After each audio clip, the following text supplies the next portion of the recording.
Bonsoir à tous, cette fois nous y sommes. Bienvenue sur France 2 pour le grand direct de ce dimanche 10 avril et ce premier tour de l'élection présidentielle. C'est le moment clé de notre vie politique et nous allons vivre ce verdict ensemble avec un dispositif inédit ce soir et plusieurs temps forts. D'abord avec ce hall de France Télévisions tourné vers l'extérieur, vers l'actualité ce soir. Nous serons notamment avec Jean-Baptiste Marteau, directement relié via cet écran à l'ensemble des bureaux de vote en continu. Vous vivrez les résultats dans vos villes, vos régions, avec un comparatif assez passionnant avec l'évolution du vote des Français par rapport à 2017. Bonsoir Jean-Baptiste, Bonsoir, on se retrouve Laurent, tout au long de la soirée. C'est ici également que vous découvrirez qui seront les deux candidats qualifiés pour le second tour. Ils sont 12 en lice pour ce premier tour, 12 personnalités que vous voyez apparaître à 20h. Qui se placera en tête de ce scrutin?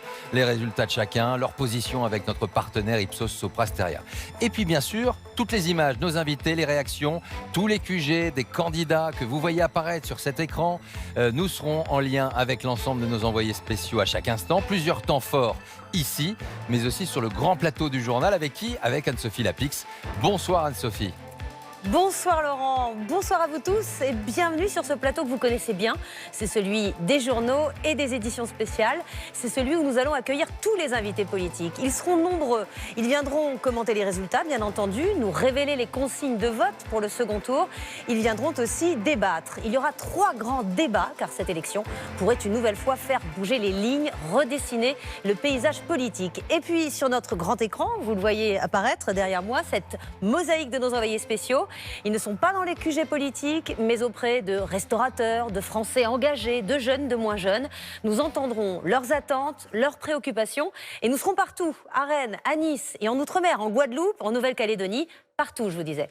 C'est donc l'heure du choix ce dimanche soir. Est-ce que les Français ont oui ou non perçu les enjeux de ce scrutin? Se sont-ils oui ou non mobilisés? Voici le premier indice avec l'estimation de l'abstention. Elle est, regardez, de 26,5.